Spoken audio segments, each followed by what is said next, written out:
दोस्तों आज इस वीडियो के माध्यम से हम जानेंगे कि हलषष्ठी व्रत के नियम और पूजन विधि क्या होती है। इस व्रत में क्या खाना चाहिए और क्या नहीं खाना चाहिए, इस व्रत का पारण कैसे करना चाहिए और इसकी व्रत कथा क्या है। इसकी संपूर्ण जानकारी के लिए बने रहें हमारे साथ। भाद्रपद माह के कृष्ण पक्ष की षष्ठी तिथि को हलषष्ठी का व्रत रखा जाता है। दोस्तों यह पर्व हल छठ व्रत, हल छठ, चंदन छठ, तीन छठी, तिन्नी छठ, ललही छठ, कमर छठ इत्यादि कई नामों से जाना जाता है। इस दिन हलषष्ठी माता की पूजा की जाती है। यह व्रत बलराम जी के जन्म के उपलक्ष्य में भी मनाया जाता है। इस व्रत में हल से जुते हुए अनाज व सब्जियों का सेवन नहीं किया जाता है। दोस्तों अब चलिए जानते हैं हलषष्ठी व्रत के नियम और उसकी पूजन विधि क्या है। हलषष्ठी व्रत के दिन प्रातः काल उठकर महुए के दातुन से दांत साफ किए जाते हैं। यह व्रत पुत्रवती स्त्रियों द्वारा की जाती है। इस व्रत में गाय के दूध दही का सेवन वर्जित होता है। इस व्रत में बिना हल से जुते खाद्य पदार्थ खाए जाते हैं। शाम के समय पूजा के बाद भोजन के रूप में पसई धान के चावल, भैंस के दूध दही और घी का सेवन किया जाता है। दोस्तों हलषष्ठी व्रत के दिन प्रातः काल उठकर महुए के दातुन से दांत साफ करें और स्नान आदि से निवृत्त होने के बाद सर्वप्रथम व्रत का संकल्प लें।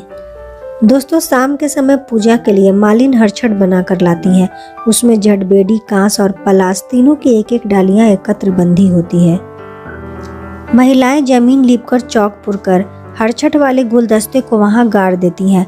कच्चे सूत का जनेऊ पहनाकर तब उसको चंदन, अक्षत, धूप दीप, नैवेद्य आदि से पूजा करती हैं।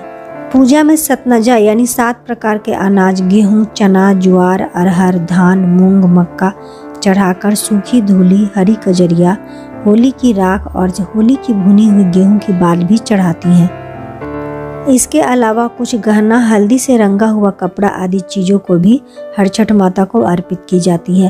पूजा के अंत में भैंस के मक्खन का भोग किया जाता है और कथा कही जाती है। दोस्तों पूजा के बाद भोजन में पसई धान के चावल और भैंस के दूध से बनी वस्तुओं को खाकर व्रत को संपन्न किया जाता है। दोस्तों आइए सुनते हैं हलषष्ठी व्रत कथा। एक ग्वालिन थी, वह दूध बेचकर अपना जीवन यापन करती थी। वह गर्भवती थी। एक दिन जब वह दूध बेचने जा रही थी तो उसे प्रसव का दर्द शुरू हुआ।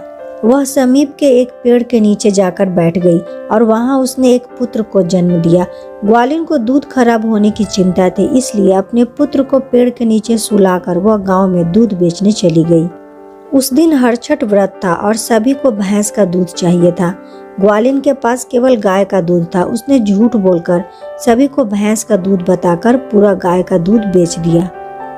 इससे हरछठ माता क्रोधित हो गई और उसने उसके पुत्र के प्राण हर लिए। जब ग्वालिन आई उसे अपनी करनी पर बहुत पश्चाताप हुआ। उसने गांव में जाकर सभी के सामने अपने गुनाह को स्वीकार किया।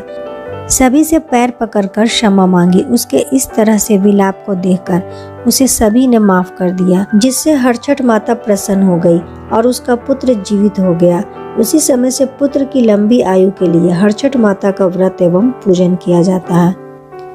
कहा जाता है कि जब बच्चा पैदा होता है तब से लेकर 6 माह तक छठी माता बच्चे की देखभाल करती हैं, उसका पूरा ध्यान रखती हैं। इसलिए बच्चे के जन्म के 6 दिन बाद ही छठी माता की पूजा की जाती है।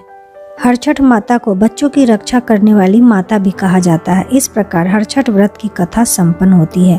उम्मीद करती हूँ कि आपको यह वीडियो अच्छी लगी होगी।